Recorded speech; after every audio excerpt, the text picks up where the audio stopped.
الحمد لله والصلاة والسلام على سيدنا محمد وعلى آله وأصحابه أجمعين. أما بعد فأعوذ بالله من الشيطان الرجيم. بسم الله الرحمن الرحيم. ومن أعرض عن ذكري فإن له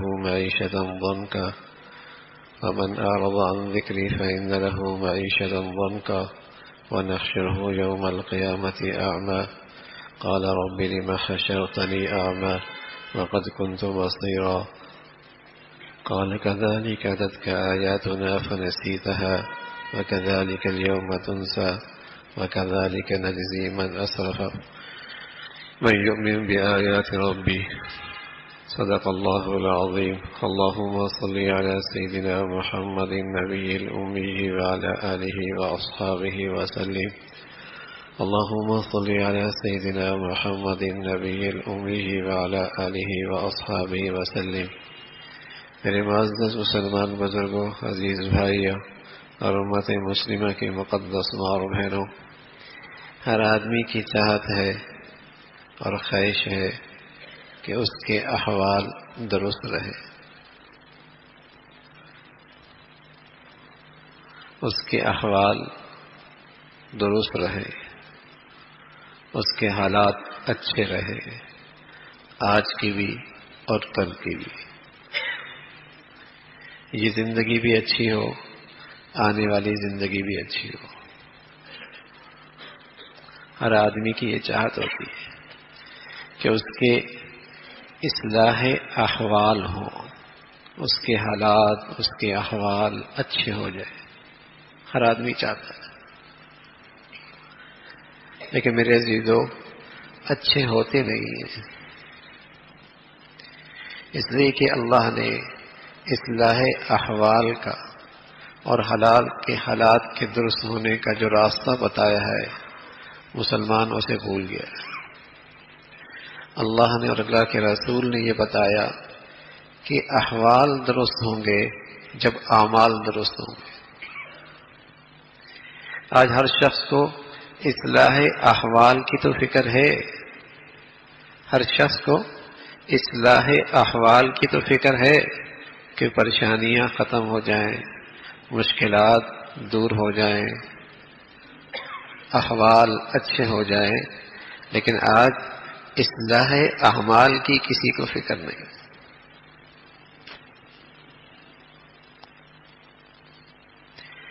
اس لیے غریب جھونپڑی میں پریشان ہے اور امیر کوٹھی میں پریشان ہے، مزدوری کرنے والا بھی پریشان ہے اور صنعتکار اور فیکٹری والا بھی آج پریشان حال ہے. پسماندہ دنیا کا انسان بھی پریشان ہے اور ترقی یافتہ دنیا کا انسان بھی بدحال ہے کہ ہر ایک کو یہ فکر تو ہے کہ احوال ٹھیک ہو جائیں. اصلاح احوال کے لیے تو ہر ایک پریشان ہے، احوال ٹھیک نہیں، حالات ٹھیک نہیں.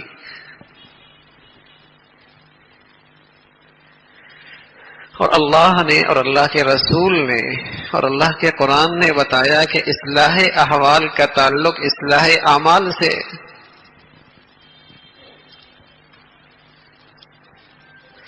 اللہ نے سعادت اور شقاوت کو اعمال سے جوڑا ہے.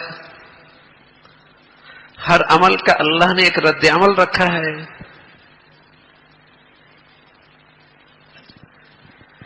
اچھے عمل کا بھی رد عمل آئے گا اور برے عمل کا بھی رد عمل اور ریئیکشن آئے گا.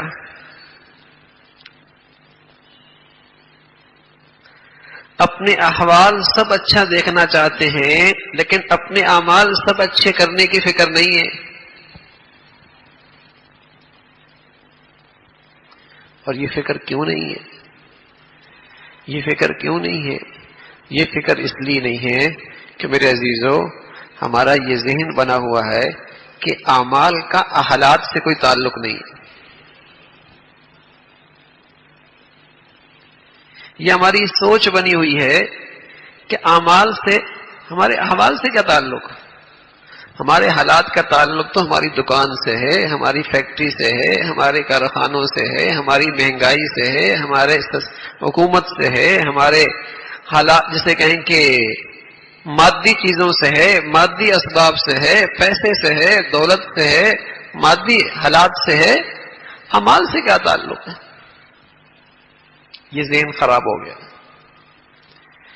کہ ہم یہ سمجھ بیٹھے کہ ہمارے احوال کا اعمال سے کوئی تعلق نہیں، بلکہ اس سے بھی خطرے کی بات یہ ہے، عقیدہ تو ہے کہ اعمال کے اچھے اور برے کا بدلہ آخرت میں ملے گا، عقیدہ تو ہے، لیکن عملاً سمجھتے ہیں اس زندگی کا اس زندگی سے کوئی تعلق نہیں ہے، عملاً یہ سمجھتے ہیں کہ اس زندگی کا اس زندگی سے کوئی تعلق نہیں، ورنہ کوئی باپ اپنے بیٹی کی نافرمانی دیکھ کر وہ زندگی کو خراب اپنی آنکھوں سے دیکھے برداشت کر سکتا ہے؟ وہ 20-30 سال اپنے بچے کی زندگی خراب نہیں دیکھنا چاہتا کہ اس لیے کہ اس 20-30 سال پر اگلے 40 سال کی زندگی بننے کا تعلق ہے، تو بتائیے کوئی باپ ایسا ہے جو اس 30 سال کی اس کو زندگی خراب کر دے؟ کیونکہ ایمان ہے نا کہ اس 30 سالہ 20 سالہ تعلیم کا اور اس زندگی کا تعلق اگلی 40-50 سال سے، نہ اپنی بیٹی کی زندگی خراب کرتا ہے، نہ بچی کی زندگی خراب کرتا ہے، اس لیے کہ ایمان ہے کہ اگلی 40-50 سال کی زندگی کا تعلق اس 20-25 سال سے، خون پسینے سے پیسہ کماتا ہے، کسی طرح اسے پڑھاتا ہے، کسی طرح اسے سکھاتا ہے، اور یہ پڑھاتا سکھاتا صرف اس لیے کہ اگلی 40 سال 50 سال کی زندگی کا تعلق اس سے ہے۔ اور اگر مسلمان کا واقعی اپنے اس عقیدے کا خیال ہوتا کہ کھربوں سال کی زندگی کا تعلق آج کے اعمال سے ہے، تو بتائیے مسلمان ایسی زندگی گزارتا اور اپنے اولاد کے اعمال سے یوں بے فکر ہوتا اور اپنی اولادوں کو یوں ہی بے نمازی دیکھتا رہتا، اور بیٹیوں کی حیا کی چادر تار تار ہو گئی یوں ہی سکون سے رہتا۔ تو یہ دونوں تصور غلط ہو گئے۔ ایک تو یہ سمجھ بیٹھے کہ میری آج کی زندگی کا تعلق بھی اعمال سے کچھ نہیں، اور کل کی زندگی کا تعلق بھی ان اعمال سے کچھ نہیں، یہ ذہن بن چکا ہے۔ ورنہ جہاں یہ یقین ہوتا ہے کہ آج کی زندگی کا تعلق کل کی زندگی سے جڑا ہوا ہے، تو بتائیے اپنے بچوں کے پہلے 30 سال پہ کیا کرتے ہیں؟ اس لیے کہ یقین ہوتا ہے کہ اگلی 40-50 سال کا زندگی کا تعلق اس سے، کچھ پڑھے گا، کچھ سیکھے گا، کچھ کمائے گا، کسی کام کا بنے گا، کیا کہتے ہیں، اس کا کیریئر بن جائے گا، اس کا مستقبل بن جائے گا۔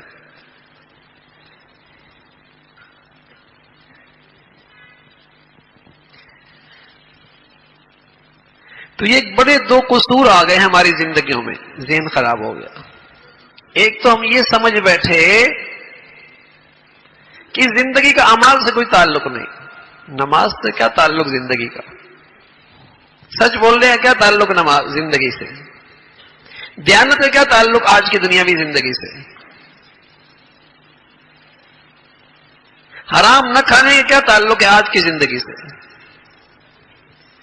جب یہ ذہن بن گیا کہ تعلق نہیں ہے اعمال کا احوال سے، تو احوال صحیح کرنے کی فکر ہے، اعمال صحیح کرنے کی فکر کہیں بھی نہیں، الا ماشاء اللہ، الا ماشاء اللہ۔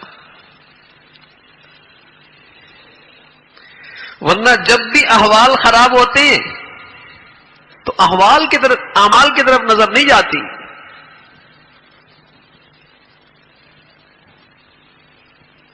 اللہ کے پیاروں میں ایسا نہیں تھا۔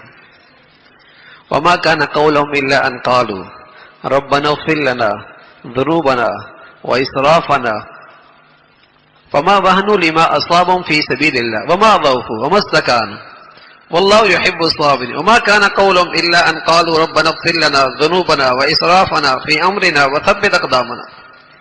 اللہ کے پیاروں کی شان کیا ہے؟ فما وهنوا لما اصابهم في سبيل الله، جب انہیں کوئی تکلیف پہنچی تو فوراً ان کی نظر اپنے اعمال کی طرف گئی. اللہ کہیں کوتاہی ہو گئی ہے جو ہمیں خیال بھی نہیں ہوا, دھیان بھی نہیں گیا, کہ غلطی ہو گئی, پتہ بھی نہ لگا, معاف فرما دے. یہ وہ لوگ تھے جنہیں 100% یقین تھا کہ احوال کا تعلق اعمال سے جڑا ہوا ہے. جہاں احوال میں ذرہ برابر بھی فرق پایا, فوراً اعمال کی طرف رجوع کر لیا.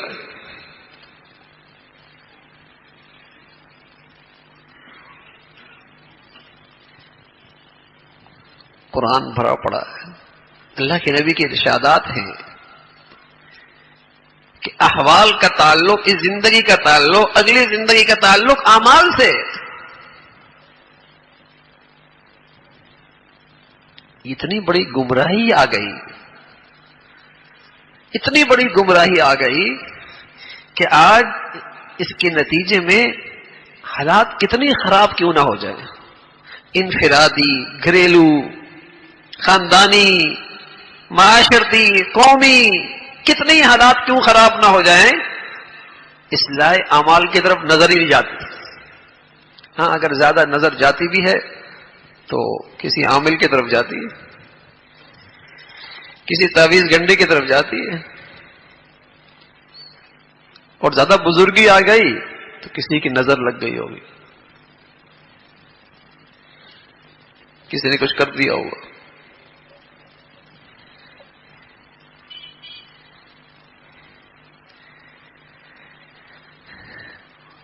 وہ ذہنی بیماری کا نتیجہ ہے کہ ہم نے سوچا ان احوال کا اعمال سے کیا تعلق ہے, کہ نماز بیٹا نہیں پڑھ رہا تو اس کا گھر سے کیا تعلق ہے, بیٹی شرم و حیا کی چادر نہیں کر رہی تو اس کا گھریلو زندگی سے کیا تعلق بنتا ہے, باپ حرام حلال دونوں مکس کر کے لے کے آ رہا ہے تو اس کا ہمارے حالات کی خرابی سے کیا تعلق ہے.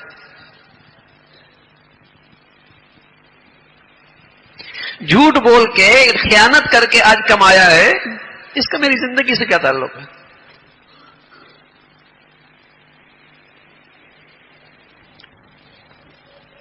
اللہ کہہ رہا, اللہ کا رسول کہہ رہے, اللہ کا قرآن کہہ رہا کہ تمہارے احوال کا تعلق تمہارے اعمال سے, تمہاری سعادت, تمہاری شقاوت, تمہاری خوش نصیبی, تمہاری بد نصیبی, تمہارے حلال کی درستگی, تمہارے حالات کا بگاڑ, تمہارے اعمال کی اچھائی برائی سے ہے. مانو یا نہ مانو, اللہ کا تو یہی کہنا ہے, اللہ کے رسول کی تو یہی بات ہے, قرآن نے تو ہمیں یہی بتایا ہے.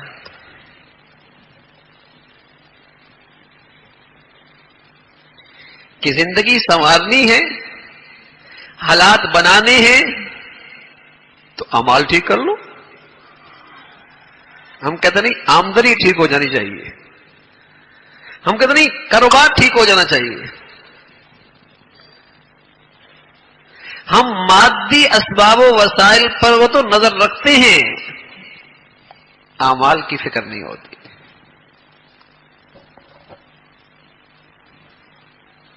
کہ اعمال سے بھی کوئی تعلق ہے. اور میرے عزیزو, پتھر پہ لکیر ہے, قسم خدا کی, جس کے اعمال ٹھیک نہ ہوئے اس کی کبھی زندگی ٹھیک نہیں ہو سکتی, نہ دنیا کی نہ آخرت کی. آپ کہیں گے ہم نے تو بہت سارے بگڑے ہوئی اعمال والوں کو دیکھا ہے, بڑے مزے میں, بڑے مزے میں ہیں. تو یہ میرے اور آپ کی آنکھوں کا دھوکہ ہے. قرآن تو یہ کہتا ہے وَمَنْ أَعْرَضَ عَنْ ذِكْرِي فَإِنَّ لَهُ مَعِيشَةً ضَنْكًا, جن کے اعمال خراب ہوتے ہیں ان کی زندگی تلخ ہوتی ہے. تمہیں نظر نہیں آتی, تمہیں صرف 2 کروڑ کی گاڑی نظر آتی ہے, تمہیں اسے صرف 5 کروڑ کی اس کی سواری نظر آتی ہے, تمہیں صرف 2000 گز کی کوٹھی نظر آتی ہے, تمہیں صرف اس کے عہدے اور منصب نظر آتے ہیں, تمہارے نزدیک صرف اس سے پروٹوکول آنکھوں کے سامنے ہے. تمہیں نہیں پتا اس کی اندر کی زندگی میں کتنی تلخی ہے, کتنی تلخی ہے.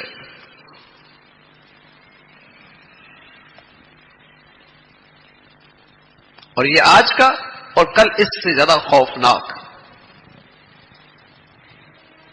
کل اس سے زیادہ تکلیف دے. تو جو بھی احوال ہیں، اگر انفرادی زندگی ہے اور انفرادی زندگی کے اعمال خراب ہوئے تو احوال بھی انفرادی زندگی سے. نجی زندگی کے اعمال خراب ہوئے تو احوال بھی نجی زندگی کے خراب ہوں. اور اگر اجتماعی زندگی کے اعمال خراب ہوئے تو حالات بھی اجتماعی زندگی کے خراب ہو جائیں گے.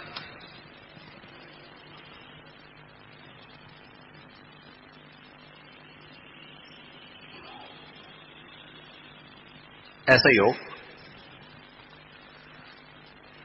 رسول کریم صلی اللہ علیہ وسلم نے ایک موقع پہ فرمایا ما ظہر الغلول فی قوم قط الا القى الله في قلوبهم الرعب او كما قال علیہ الصلوۃ والسلام. جب کسی قوم میں غلول آ جائے، غلول کہتے ہیں امانت میں اور قومی خزانوں میں خیانت، اور غلول کا لفظ ویسے بھی خیانت میں استعمال ہوتا ہے. فرمایا جب یہ آ جائے گا تو دلوں میں ہر وقت خوف رہنے لگے گا. جب بددیانتی ہو جائے گی، خیانت ہو جائے گی، تو امن و امان ختم ہو جائے گا. باہر سڑک پہ، بازار، گھر، تمام ہر جگہ ایک خوف سا ہوگا کہ پتہ نہیں کیا ہو جائے گا.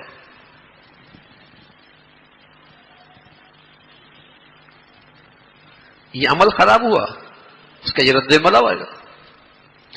ولا فشى الزنا في قوم الا كثر فيهم الموت. جب کسی قوم میں زنا کی کثرت ہوگی تو وہاں اموات کی کثرت ہوگی. یہ عمل خراب ہوا، یہ ریئیکشن آیا، یہ رد عمل آیا. آئے گا رد عمل. یہ مرنے کے بعد کی بات نہیں ہے، یہ رد عمل ادھار نہیں ہے، اس دنیا میں آئے گا. ولا نقص قوم المکیال والمیزان. جب قوم ناپ تول میں اور خرید و فروخت میں خیانت کرے گی، کمی کرے گی، تو اللہ رب العزت اس کے اندر سے رزق اٹھا لے گا. حضرت مفتی شفیع صاحب رحمۃ اللہ علیہ فرمایا کرتے تھے رزق اٹھانے کا مطلب یہ ہوتا ہے کہ اللہ رزق ہی لے لے گا. دوسری صورت یہ ہوگی کہ رزق تو بہت ہوگا لیکن کھانے کی فہرست بہت چھوٹی ہو جائے گی. سب چیزوں سے ڈاکٹر نے منع کر دیا، صرف سوپ پی سکتا ہے.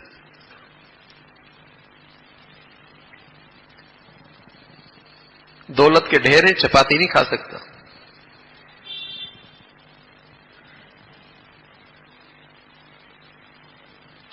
ایسی بیماریاں آئیں گی کہ رزق ہوگا نہیں کھا سکیں گے. حضرت فرمانے لگے ایک صورت یہ ہوگی، اور ایک صورت یہ بھی ہوگی کہ گہرانی اتنی ہو جائے گی کہ ہر ایک آدمی کی قوت خرید سے چیز نکل جائے گی، قوت خرید بھی نہیں رہے گی. اب جو کھا سکتے ہیں ان کی قوت خرید بھی نہیں ہے، اور جو کھا نہیں سکتے ڈاکٹر نے انہیں کھانے سے منع کر دیا.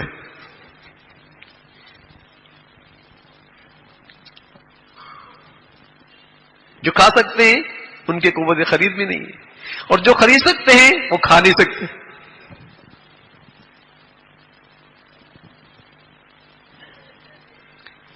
تو یہ احوال ایسے ہی نہیں آتے. اللہ کے نبی نے بتایا ہے جیسا عمل ہے حالات ایسے ہی آئیں گے. اور جب کسی قوم کی عدالتوں میں ناحق فیصلے ہوتے ہیں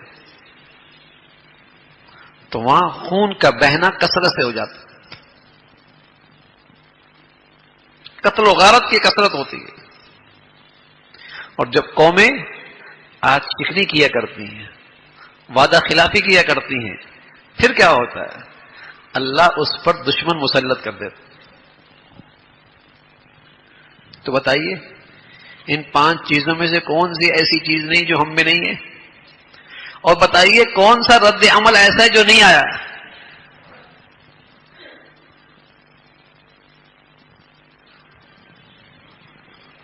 یہ تو ہمارا ذہن خراب ہو گیا نا کہ زندگی کا اعمال سے کیا تعلق ہے، اس بگاڑ کا گناہوں سے کیا تعلق ہے، اس فساد کا اللہ کے نافرمانی سے کیا تعلق ہے، اس مصیبت کا حرام کھانے سے کیا تعلق ہے. یہ تو ہمارا ذہن ہے نا. لیکن جس ذات نے احوال دینے ہیں، جہاں سے احوال کے فیصلے ہیں، اس کا تو قانون یہی ہے کہ جیسے تمہارے اعمال اوپر جاتے ہیں ویسے احوال نیچے آتے ہیں.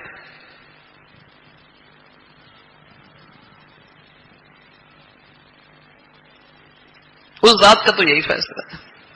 وما اصابکم من مصیبت فبما کسبت ایدیکم، جو آئیے نا تم پہ مصیبت کسی بھی رنگ کی، کسی بھی شکل کی، بما کسبت ایدیکم، تمہارے ہاتھوں کا کیا ہے.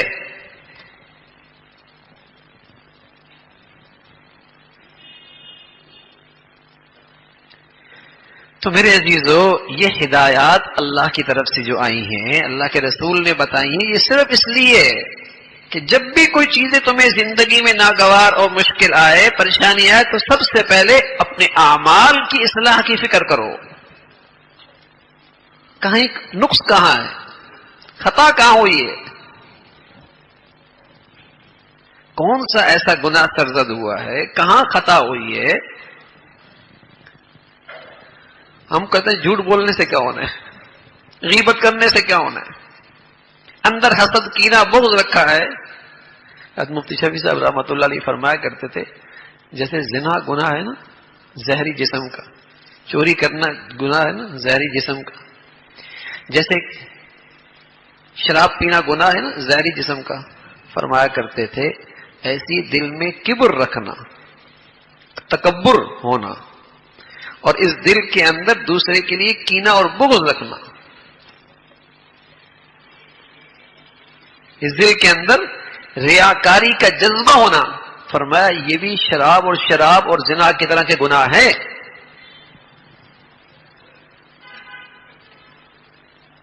یہ بھی ایسے ہی گناہ ہے. اب کہتے ہیں کہ گن بھرا ہوا ہے تو کیا اس کا زندگی میں ریئیکشن نہیں آئے گا؟ کیا اس کا انفرادی زندگی میں، گھریلو زندگی میں، اجتماعی زندگی میں کیا اس کا رد عمل نہیں آئے گا؟ یہ ہماری بھول ہے بھائی، کہ اس زندگی کا اعمال سے کوئی تعلق نہیں ہے، اور اعمال کا جو کچھ ہونا ہے مرنے کے بعد ہونا ہے. یہ ہماری غلط فہمی ہے.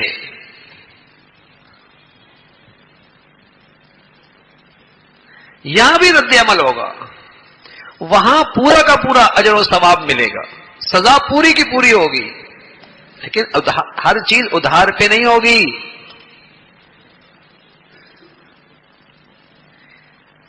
تو میرے عزیزو، آج کے بارے میں بھی ذہن خراب ہے، سمجھتی نہیں کہ اس کا تعلق اعمال سے، اور کل کے بارے میں بھی ذہن خراب ہو چکا ہے. اتنی غفلت ہے، اتنی دنیا پرستی ہے، یا ایسی لذت دنیا کی زندگی سے ہے کہ یہ بھول ہی گئے کہ اس زندگی کا بنا بگڑنا اعمال سے تعلق رکھتا ہے. وہ بھی بھول گئے. اس لیے بچوں کی 30 سال پہ تو محنت کرتے ہیں 80 سال کی زندگی سنوارنے کے لیے، اس کی 80 سالہ زندگی پہ توجہ نہیں دیتے خربوں سال کی زندگی سنوارنے کے لیے.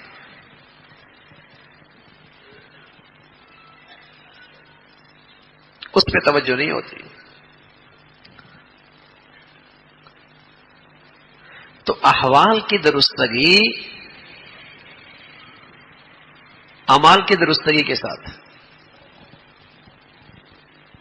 پھر رسول صلی اللہ علیہ وسلم فرمایا کرتے ہیں ان العبد لا يحرم الرزق بذنب يصيب، آدمی رزق سے محروم ہو جاتا ہے. اللہ یہ کیوں؟ اللہ کے نبی سے پوچھا کیوں؟ اس گناہ کی وجہ سے جو اس نے کیا ہے، آیا ہوا رزق نکل جاتا ہے، یا آیا ہوا رزق کا صرف چوکیدار رہتا ہے، اس کا نفع اسے کچھ نہیں ملتا. اس کی مزدوری کرتا ہے، اس سے فائدہ نہیں اٹھا سکتا. اس کے لیے خوار ہوتا ہے، اس سے اسے آرام اور راحت نہیں ملتی.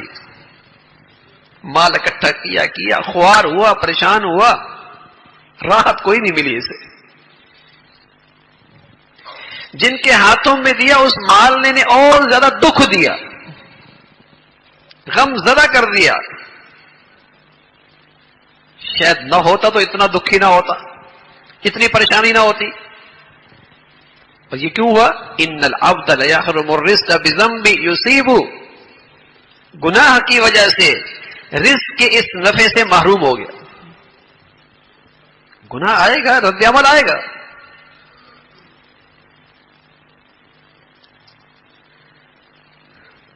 عبداللہ ابن عباس رضی اللہ عنہ بڑے آدمی تھے اور اللہ نے بڑا علم دیا تھا، اور ان کے علم کے پیچھے پیارے رسول صلی اللہ علیہ وسلم کی پیاری دعا تھی. ابھی نوعمر تھے تو پیارے رسول صلی اللہ علیہ وسلم کی خدمت کرتے تھے، اور سحری کے وقت لوٹے میں پانی لے آتے، مسواک چبا لیتے، آپ کو سحری کے وقت پیش کر دیتے. ایک دن آپ ان کی خدمت سے بڑے خوش ہوئے اور فرمانے لگے عبداللہ ہم آپ کے لیے دعا کرنا چاہتے ہیں، بتاؤ کیا دعا کریں. سبحان اللہ، ہم آپ کے لیے دعا کرنا چاہتے ہیں، بتاؤ کیا دعا کریں. اللہ اچھے لوگوں کی صحبت دے دے نا تو آدمی کی سوچ کی پرواز بھی بہت بلند ہو جاتی ہے.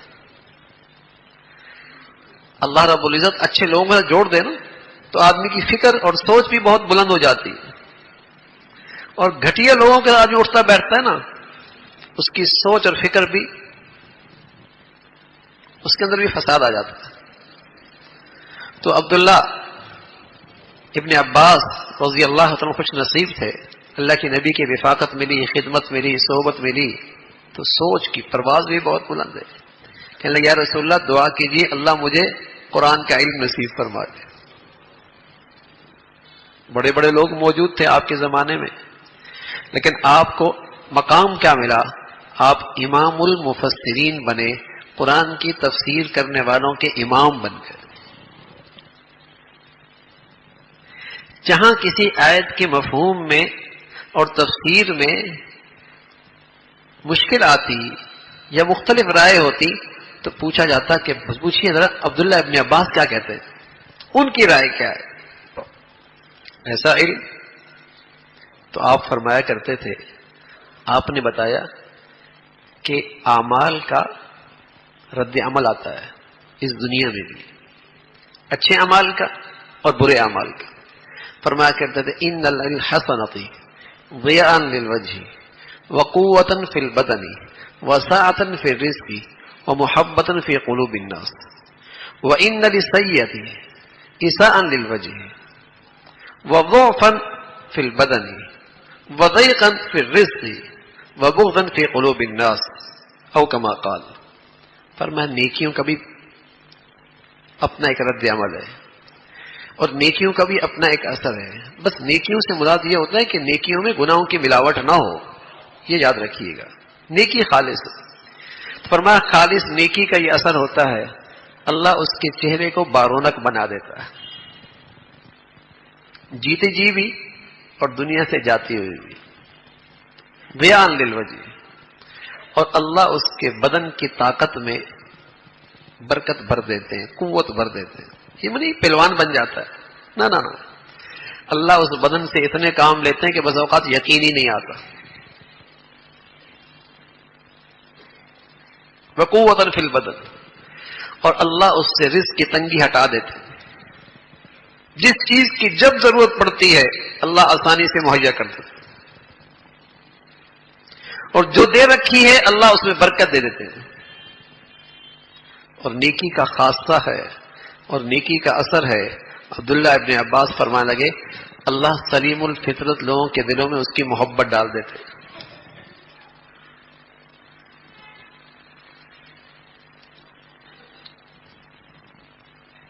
عمل خراب ہو گیا، اللہ کی نافرمانی کی زندگی گزارنے لگا، اعمال خراب ہو گئے، احوال بھی خراب ہو جائیں گے، چہرے کی رونق چلی جائے گی، بدن کی صحت ختم ہو جائے گی، نکما بدن ہو جائے گا، کسی کام کے لیے اس کا بدن استعمال ہی نہیں ہوگا. رزق میں ہمیشہ محتاجی رہے گی، ہمیشہ تنگ رہے گا. کروڑوں ہوگا، کھربوں ہوں گے، لیکن پھر بھی اندر کا فقیر ہی رہے گا، محتاج ہی رہے گا. اور سب سے بڑھ کر وبغضا فی قلوب الناس، لوگوں کے دلوں میں نفرت پیدا ہو جائے گی، محبتیں ختم ہو جائیں گی۔ اس دنیا میں ایک سزا آتی ہے، وَنَسُوا حَظًّا مِّمَّا ذُكِّرُوا بِهِ فَأَغْرَيْنَا بَيْنَهُمُ الْعَدَاوَةَ۔ گناہ کی ایک سزا اس دنیا میں اللہ اس عذاب کی شکل میں دیتا ہے کہ ان گھروں سے محبتیں رخصت ہو جاتی ہیں، اس معاشرے سے محبتیں رخصت ہو جاتی ہیں، اس خاندان سے محبتیں رخصت ہو جاتی ہیں، عداوتیں پیدا ہو جاتی ہیں۔ ہمارے ایک بزرگ سے کہا، طیب صاحب رحمۃ اللہ علیہ، ایک چھوٹا سا جملہ کہا کرتے تھے، ہم اکثر شادی کے موقع پہ لوگوں سے کہا کرتے ہیں، حضرت فرمایا کرتے تھے نیک رہو گے نا ایک رہو گے، نیک رہو گے نا ایک رہو گے، اور اگر نیک نہ رہے ایک بھی نہیں رہو گے۔ گناہوں کا رد عمل ہوتا ہے، گناہوں کا رد عمل ہوتا ہے، میاں بیوی کی محبت نفرتوں سے بدل جاتی ہے۔ پہلے وہ شوہر کو خوش کرتی ہے، اللہ کو ناراض کرتی ہے، یہ شوہر بیوی کو خوش کرتا ہے، اللہ کو ناراض کرتا ہے، پھر رد عمل آتا ہے، یہ دونوں ایک دوسرے سے ناراض ہو جاتے ہیں۔ اس لیے جب انہوں نے اللہ کا لحاظ نہ کیا تو ان کے دلوں سے ایک دوسرے کا لحاظ بھی ختم ہو جاتا ہے۔ جب انہوں نے اللہ کا لحاظ نہ کیا تو ان کے دلوں کے اندر ایک دوسرے کا لحاظ بھی ختم ہو گیا۔ جب اس محسن حقیقی کے احسانات کا خیال نہ رکھا تو پھر بیوی شوہر کے احسانات کا خیال رکھے گی۔ جب اس محسن حقیقہ کا خیال اس شوہر نے نہیں رکھا تو اس بیوی کا احسانات کا خیال یہ خاک رکھے گا، کبھی نہیں ہو سکتا۔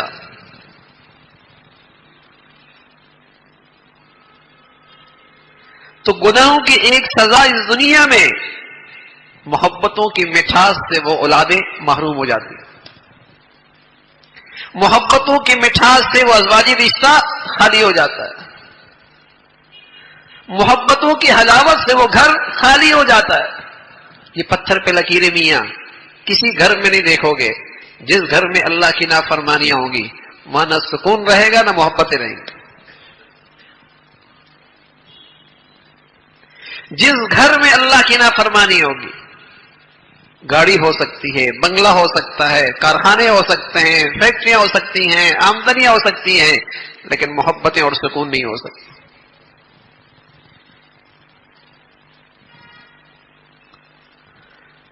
تو اعمال خراب ہوئے، احوال ٹھیک نہیں رہ سکتے، رد عمل آئے گا اور ادھار پہ نہیں جائے گا، نقد آئے گا، نقد آئے گا۔ تو یہ ایک بڑی کوتاہی ہے میرے عزیزو، جو آج ذہنوں سے بالکل غلط ہو چکی ہے، کہ اعمال کا ہمارے احوال سے تعلق ہے، احوال کا ہمارے اعمال سے تعلق ہے۔ جب بھی ہمارے پر کوئی مشکل آتی ہے تو ہم فوراً اسباب کی طرف جاتے ہیں، وسائل کی طرف جاتے ہیں، تعلقات کی طرف جاتے ہیں، یہ خیال ہی نہیں جاتا کوئی اعمال میں تو خطا نہیں ہوئی۔ پیغمبر اللہ کے پیارے وہ فوراً اعمال کی طرف جاتے ہیں، وہ جانتے ہیں کہ عمل کا تعلق حال سے ہے، اعمال کا تعلق احوال سے ہے، احوال کا تعلق اعمال سے ہے۔ معافی ایک ایسی چیز ہے جس کی برکت سے اللہ رب العزت 40 سال کے گناہ بھی دھو دیتے ہیں، 50 سال کے گناہ بھی دھو دیتے ہیں، 90 سال کے گناہ بھی دھو دیتے ہیں۔ اللہ ہمیں سچی معافی نصیب فرما دے۔ ہاں، یہ سارے برے اعمال کی گندگی دھو دیتے ہیں، سارے برے اعمال کی گندگی دھو دیتے ہیں۔ تو رسول کریم صلی اللہ علیہ وسلم فرمایا کرتے تھے، جو سچی معافی مانگتا ہے اور بار بار مانگتا ہے، جو سچی معافی مانگتا ہے اور بار بار مانگتا ہے، ہم اس دنیا میں اس اچھے اعمال کے 3 بدلے دیں گے، اس کا اچھا رد عمل آئے گا اور بہت شاندار آئے گا اس دنیا میں، ادھار نہیں۔ اس لیے کہ معافی سچے دل سے ہونا سارا بدعملیوں کا گند صاف ہو جاتا ہے. چاہے وہ 40 سال کا اکٹھا کیا ہے، 50 سال کا اکٹھا کیا ہے، 80 سال کا اکٹھا کیا ہے، وہ سارا گند صاف ہو جاتا ہے اگر سچی معافی مانگے.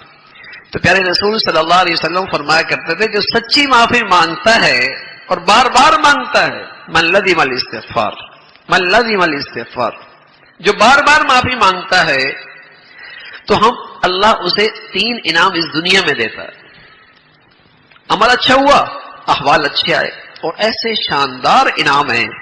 فرمایا کرتے تھے جعل اللہ له من كل ضيق مخرجا، اللہ اس کے لیے ہر تنگی سے کوئی نہ کوئی راستہ نکال دے گا. دیکھو، ہر مشکل سے کوئی نہ کوئی اس کا راستہ نکلے گا، ہر تنگی سے، ہر رکاوٹ. ارے میاں کوئی نہیں بندش کر سکتا اگر اللہ کھول دے تو. اور یاد رکھیے گا جب اللہ ہی بند کر دے تو کوئی بندش نہیں کھول سکتا، پھر کوئی نہیں کھول سکتا. جعل اللہ له من كل ضيق مخرجا، اس لیے کہ استغفار معافی ایک ایسا خوبصورت عمل ہے، ایسی شاندار عبادت ہے کہ ساری گندگی صاف ہو جاتی ہے، بشرطیے کہ ندامت کے ساتھ ہو، دل کی سچائی کے ساتھ ہو، سچائی کے ساتھ ہو. من كل ضيق مخرجا. آج مسلمان مشکلات میں گھرتا ہے، وظیفے پڑھتا ہے، استغفار نہیں کرتا. کیوں نہیں کرتا؟ اس لیے کہ استغفار کرنے سے ڈرتا ہے کہ زندگی نہ بدلنی پڑے. یہ چاہتا ہے کرتوت وہی رہیں، حرکتیں وہی رہیں، حالات ٹھیک ہو جائیں، حالات ٹھیک ہو جائیں.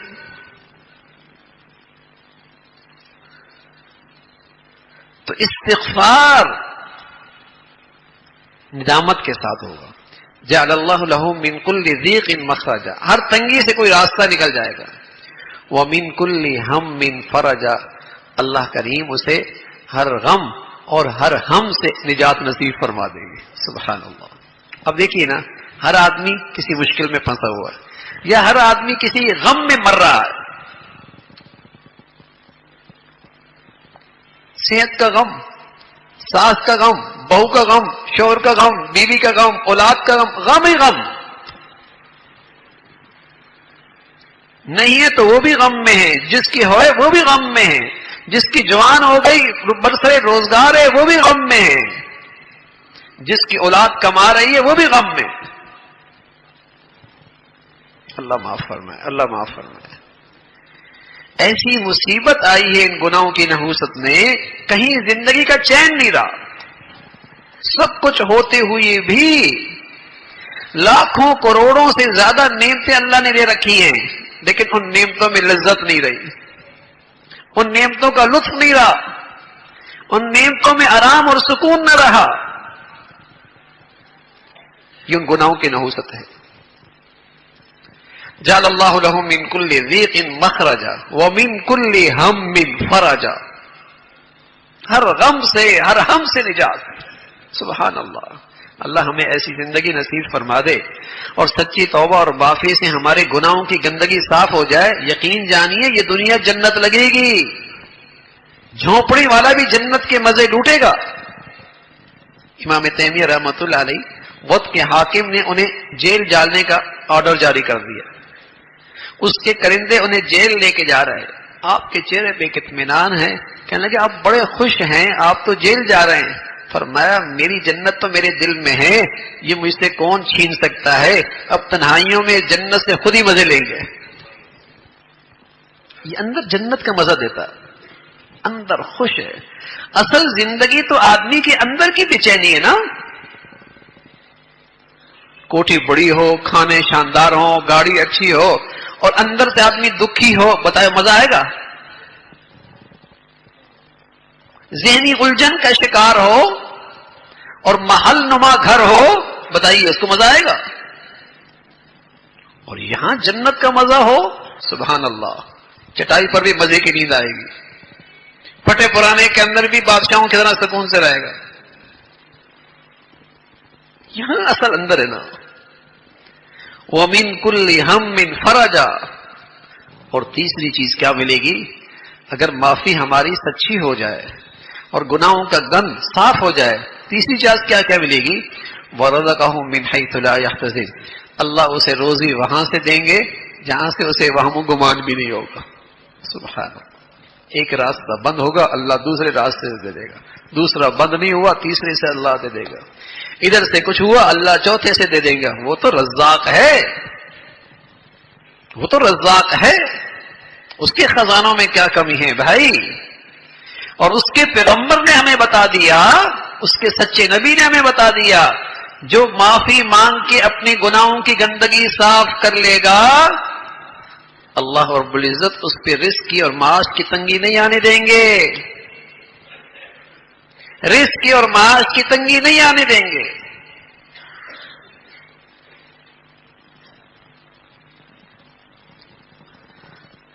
جو بھی احوال میرے خراب ہے، اس میں کہیں میرا قصور ہے نا بھائی، کہیں قصور ہے، کہیں ظاہر کا گناہ ہے، کہیں باطن کا گناہ ہے، کہیں غیبت ہے، کہیں جھوٹ ہے، کہیں کینہ اور بغض اور حسد ہے، کہیں بد زبانی ہے، کہیں تانے ہیں، اور کہیں اندر ہی اندر نفرتیں ہیں.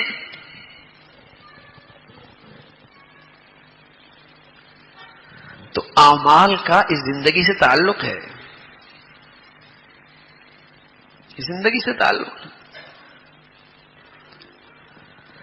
تو زندگی درست کرنا چاہتے ہیں، احوال سنوارنا چاہتے ہیں، اور میرے عزیزو اپنے بھی اور اپنے بچے بچیوں کی بھی تو فکر کرو ان کے اعمال ٹھیک ہو جائے.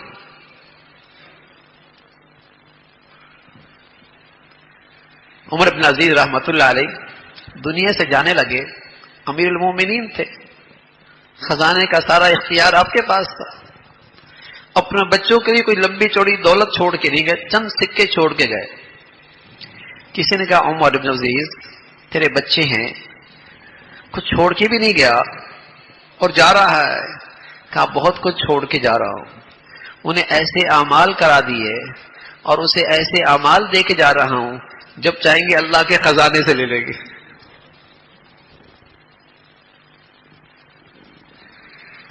ایسے اعمال انہیں دے کے جا رہا ہوں جب چاہیں گے اللہ کے خزانے سے لے لیں گے. اور اعمال خراب کر کے رہے گا، باپ خزانے بھی چھوڑ کے چلا جائے تو بتائیے زندگی اچھی ہو جائے گی؟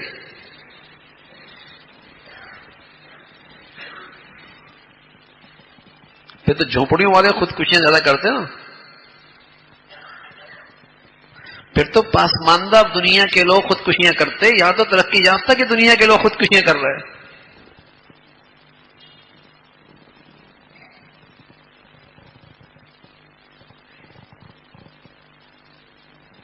تو اعمال خراب ہو گئے تو احوال خراب آئیں گے بھائی. تو احوال درست کرنے ہیں تو میرے عزیزو ہمیں اپنے احوال پہ نظر رکھنی ہوگی.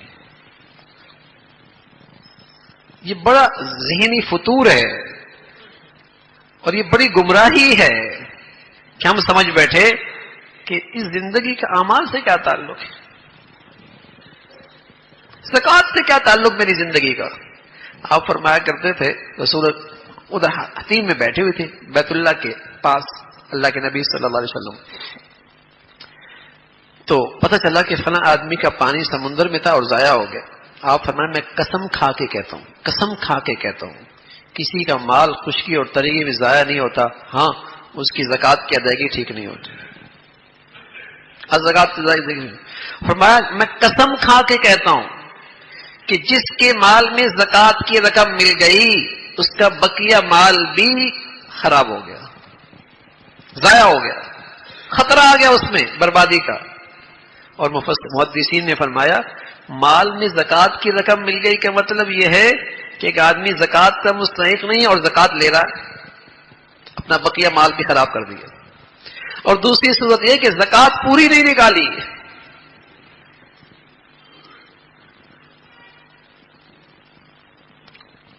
عمل کا رد عمل آتا ہے، اچھا بھی اور برا بھی. رسول کریم صلی اللہ علیہ وسلم فرمایا کرتے تھے حسنوا اموالکم بالزکاۃ، تم زکوٰۃ کو صحیح ادا کرو تو ایسا ہے جیسے تم نے اپنے مالوں کو قلعے میں محفوظ کر دیا. وداؤوا مرضاکم بالصدقہ، تم اپنے مریضوں کا علاج کرو صدقے دے کر. ہمارے یہاں کوئی مریض ہوتا تو سب سے پہلے اچھا ڈاکٹر کون سا ہے, اچھا اسپتال کون سا ہے, اچھی دوائی کون سی ہے. ہاں کیوں؟ ان مادی چیزوں سے حالات کے سنورنے کا ایمان ہے. ان چیزوں کا انکار نہیں ہے, اسباب کے درجے میں ٹھیک ہیں, لیکن پہلا درجہ مسلمان کیا؟ صدقہ دے دو. اس لیے کہ ہمارے نبی نے فرمایا ہے تمہارا اگر یہ عمل ہوگا تو اس کے بدلے میں اللہ یہ انعام دے گا. وَدَاوُوا مَرَضَاكُمْ بِصَدَقَةٍ. لیکن ہمارے یہاں صدقہ کا بھی علاج بھی ہے. یہ علاج کرانے کے لیے جائیں گے آغا خان میں, اور بس اوقات ہاں ساؤتھ سٹی میں جائیں گے اور فیس دیں گے 1,00,000-1.5 لاکھ روپے, اور صدقے کا بکرا دیں گے 5,000 روپے والا. ارے میاں اللہ کا خوف کریں. جب اللہ نے کرنا ہے اور اللہ کے نبی نے بتایا ہے تو اتنا تو دو نا جتنا ادھر خرچ کر رہے ہو. پھر دیکھو کیا ہوتا ہے, پھر دیکھو کیا ہوتا ہے. آدھا ہی کر لو میاں.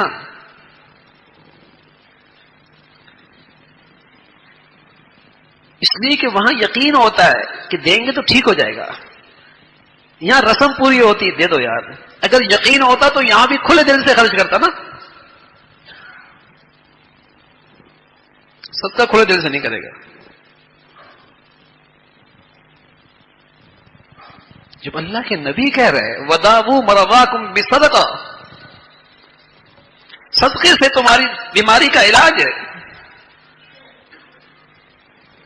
نبی کی بات سچی ہے.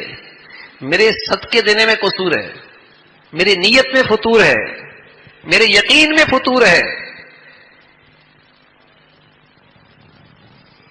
وَاسْتَقْبَلُوا أَمْوَاجَ الْبَلَاءِ بِالدُّعَاءِ وَالتَّضَرُّعِ.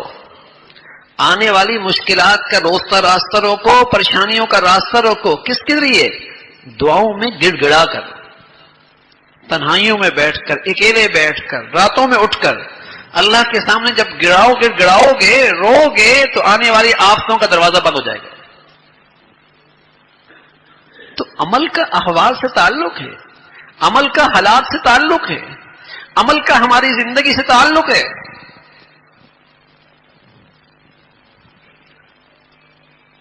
اعمال اچھے ہوتے چلے جائیں گے, احوال اچھے ہوتے چلے جائیں گے. یہ جو کہتے ہیں اتفاقاً ہو گیا, کوئی چیز اتفاقاً نہیں ہوتا. اتفاقاً کچھ نہیں ہوتا. اس کائنات میں ایک منظم نظام چلتا ہے. کوئی چیز اتفاقاً نہیں ہوتی. بس اوقات لوگ کہتے ہیں زندگی اور موت کے کشمکش میں. ارے زندگی اور موت کے کشمکش میں کوئی نہیں ہوتا میاں. جو موت کا وقت آتا تو بس وہی وقت ہوتا ہے, آگے پیچھے نہیں ہوتا. ایسا نہیں ہوتا زندگی اس سے کشمکش کر کے تھوڑا آگے پیچھے کر لے. یہ محاورہ ہی غلط ہے.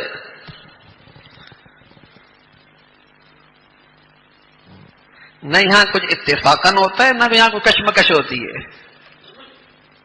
یہاں تو ایک نظام ہے, وقت مقرر ہے, اور اللہ کی طرف سے جو چیزیں, جن اعمال پر فیصلہ ہے اسے پھر کوئی نہیں روک سکتا. مرتب نظام ہے. مَن یعمل سوءا یجز بہ. جو عمل کرو گے نا سزا آئے گی. دیر سویر ہو سکتی ہے, جوانی کی سزا بڑھاپے میں مل سکتی ہے. آج کا عمل اس کا رد عمل ہو سکتا ہے کئی سالوں کے بعد آ جائے, اور تم بھول ہی جاؤ کہ میں نے کوئی ایسا عمل کیا تھا, اور جب رد عمل آئے گا پھر سر پکڑ کے بیٹھ جاؤ گے یہ کہاں سے آ گیا. ارے میاں جو کیا تھا یہ اس کا رد عمل ہے. البر لا یبلا. نیکی پرانی نہیں ہوتی. والاسم لا ینسا. گناہ بھلایا نہیں جاتا. اور جو ذات اس پہ نگران ہے وہ ہر وقت تمہاری طاق میں ہے, جس نے جزا سزا دینی وہ ہر وقت طاق میں.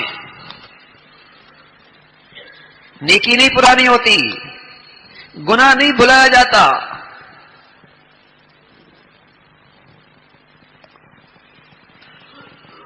تو احوال کا تعلق اعمال سے بھائی. میری نجی زندگی کا بھی تعلق, میری انفرادی زندگی کا تعلق, میری گھریلو زندگی کا تعلق, اور قومی زندگی کا تعلق بھی اعمال سے.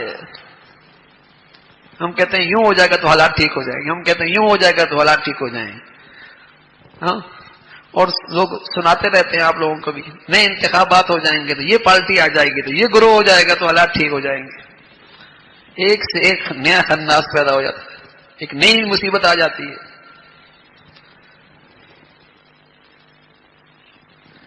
وہ تو ہماری توبہ کرنے سے ہوگا، وہ اللہ کی طرف رجوع کرنے سے ہوگا. جس قدر اللہ کی طرف رجوع کریں گے اللہ کی رحمت متوجہ ہوگی. رسول کریم صلی اللہ علیہ وسلم نے فرمایا، موسیٰ علیہ الصلوۃ والسلام نے عرض کی، اللہ آپ ناراض ہوتے ہیں کیسے پتہ لگتا ہے؟ کیسے پتہ لگتا ہے؟ فرمایا جب تمہارے نااہل لوگوں کے ہاتھوں میں جو بڑی قومی ذمہ داریاں آ جائیں گی، دولت بخیلوں کے ہاتھ میں چلی جائیں گی اور بارشیں بے موسم ہو جائیں گی. راضی ہوتا ہوں حلیم لوگوں کے ہاتھوں میں تمہارے قومی ذمہ داریاں ہوں گی. حلیم، جن کے دل کے اندر دل ہے. اب تو دلوں میں پتھر ہے نا، اب سینوں میں پتھر ہے. غریب کے ساتھ کیا ہو رہا ہے، لوگوں کے ساتھ کیا ہو رہا ہے، مزدوروں کے ساتھ کیا ہو رہا ہے. فرمایا حلیم لوگوں کے ہاتھوں میں تمہاری قومی ذمہ داریاں ہوں گی اور دولت سخیوں کے ہاتھوں میں ہوں گی اور موسم کے مطابق بارشیں ہونے لگیں گی. تو احوال آتے ہیں اعمال کے بدولت، اعمال جیسے ہوں گے. تو اللہ رب العزت بھائی ہمارے احوال بھی درست فرما لے اور اللہ رب العزت ہمیں اعمال کی اصلاح کی فکر بھی نصیب فرما دے. اصلاح احوال کا تعلق اصلاح اعمال سے ہے. اللہ ہم سب کو اس کی توفیق نصیب فرما دے. یہ چند نکاح ہے، نکاح کے بعد دعا کرتے ہیں. صرف دولہا آگے آ جائے بھائی، دولہا آگے آ جائے. محمد طلحہ رضا، دولہے آگے آ جائیں. آ جاؤ، 3 دولہے ہیں نا، ادھر آ جائیں. بسم اللہ خان کون ہے؟ وہیں کھڑا ہو جائے اپنی جگہ پر. بسم اللہ خان. نسیم اللہ خان آپ کا نام؟ آپ نے بچی سے پوچھ لیا؟ مجھے اجازت ہے. ماشاء اللہ. شکیل احمد ماشاء اللہ. امان اللہ ماشاء اللہ. جی بھائی دوسرا نکاح فاروق.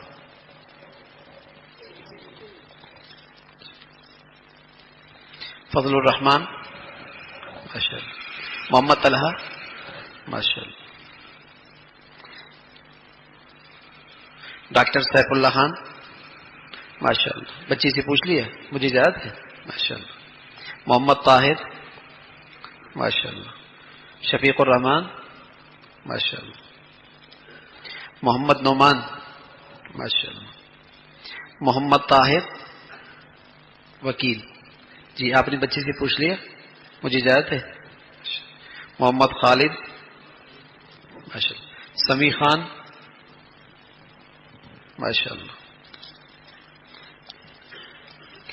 الحمد لله نحمده ونستعينه ونستغفره ونؤمن به ونتوكل عليه ونعوذ بالله من شرور أنفسنا ومن سيئات أعمالنا. من يهده الله فلا مضل له ومن يضلل فلا هادي له ونشهد أن لا إله إلا الله ونشهد أن محمدا عبده ورسوله.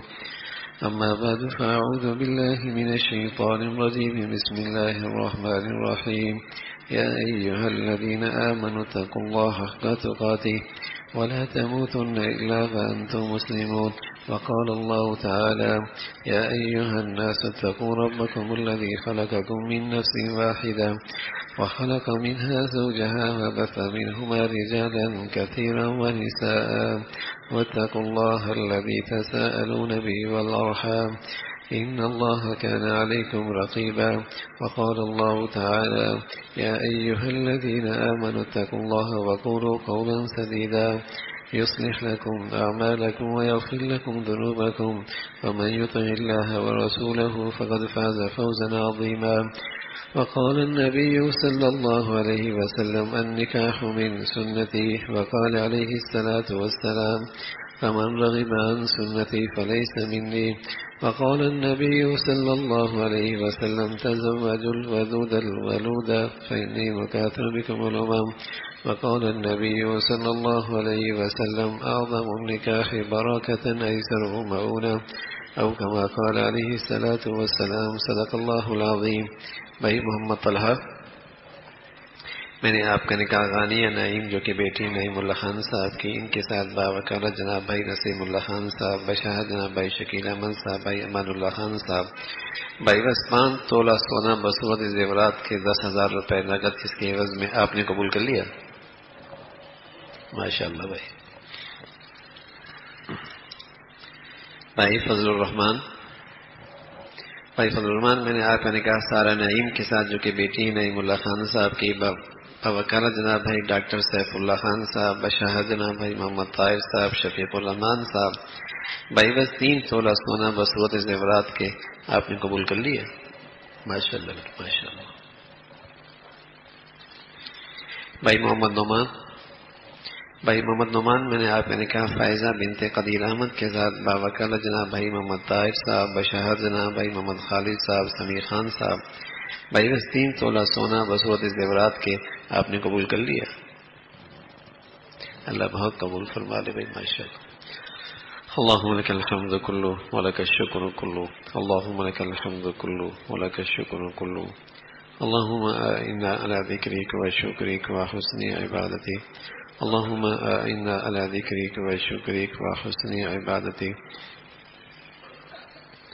سبحان الله وبحمده سبحان الله العظيم، عدد خلقه وزنة عرشه ورضا نفسه ومداد كلماته.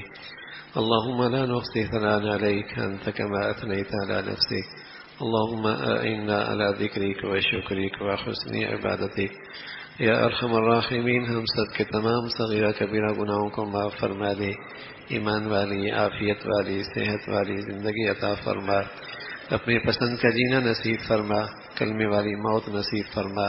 یا ارحم الراحمین، اپنے فضل سے تمام حاضرین حاضرات، سامعین سامعات کی تمام جائز حاجات کو پورا فرما، مشکلات کو آسان فرما، پریشانیوں کو ختم فرما، ان نکاحوں کو اپنی بارگاہ میں قبول فرما، انہیں ایمان اخلاق کی ترقی کا ذریعہ بنا، باہمی محبتیں خوشیاں عطا فرما، عزتیں سعادتیں عطا فرما، نیکی کے راستے میں ایک دوسرے کا معاون بنا، پورے دین پہ چلنا آسان فرما، اس حلال کی برکت سے ہر حرام سے محفوظ فرما. اے مولا کریم، ان نکاحوں کے بدولت زندگی میں، صحت میں، رزق میں برکت وسعت عطا فرما، دنیا آخرت کی سعادتیں عطا فرما. ان کے بڑوں کے لیے ان خوشیوں کو راحت کا اور سکون کا ذریعہ بنا. مولا کریم، ہم سبھی کو اپنے بچے بچیوں میں ہمیشہ خوشیاں نصیب فرما، اولادوں کی تعلیم تربیت زندگی کے صحیح فیصلے کرنے کی توفیق عطا فرما. اپنے فضل سے جو بچیاں گھروں میں ہیں ان کے لیے نیک صالح رشتوں کا انتظام فرما. مولا کریم، جو گھروں میں جا چکی ہیں ان کے گھروں کو محبت اور تقوی سے آباد فرما. ہمارے گھروں کو ٹوٹ پھوٹ سے اے مولا اپنے فضل سے محفوظ فرما. گھروں میں 100% دین کو زندہ کرنا آسان فرما، ہمت عطا فرما، حوصلہ عطا فرما. اپنے گھروں کو گناہوں کی پاک زندگی ہم سب کو عطا فرما. اپنے فضل سے مولا کریم حلال نصیب فرما، برکت والا نصیب فرما، گناہوں سے نفرت نصیب فرما، گھن نصیب فرما، نیکیوں کا شوق عطا فرما، اپنی محبت عطا فرما، اپنے پیارے رسول کی پیاری محبت عطا فرما. ساری امت کے حال پہ رحم فرما. اے مولا کریم، مسلمانوں کو ایمان اسلام پر باہمی اتفاق نصیب فرما. نفرتوں کی جتنی شکلیں ہیں اہل اسلام کو اس سے محفوظ فرما. جو لوگ مسلمانوں میں نفرتوں کا بیج بول رہے، عصبیت کا زہر گھول رہے، رنگ نسل وطن علاقے اور زمانوں کو بنیاد پر مسلمانوں کی تقسیم کرنے کے درپے ہیں اور مسلمانوں میں بے دینی کو فروغ دے رہے ہیں، اے مولا کریم مسلمانوں کو ان کے شر سے محفوظ فرما، ان کی اس بے دینی سے محفوظ فرما، ان کے فتنوں سے محفوظ فرما. مسلمانوں کو لا الہ الا اللہ محمد رسول اللہ اس عظیم نعمت پر باہمی اتفاق نصیب فرما، ساری امت مسلمہ کے حال پر رحم فرما، دنیا بھر کے مظلوم مسلمانوں کی مدد اور نصرت فرما یا ارحم الراحمین۔ اہل اسلام کو نیک صالح قیادت نصیب فرما، اس امت کو ظالموں سے اور بے دینوں سے اور جہلاء سے اس امت کو نجات نصیب فرما۔ مولا کریم اپنے فضل سے، اپنے کرم سے ہمارے ملک کو سلامتی کا گہوارہ بنا، امن کا گہوارہ بنا، یہاں ایمان ہدایت کی فضاؤں کو عام فرما، دین دشمن ملک دشمن سے وطن عزیز کو محفوظ فرما، ان کے فتنوں سے اس کی حفاظت فرما۔ وصلی اللہ علی سیدنا محمد وعلی آلہ واصحابہ اجمعین برحمتک یا رب۔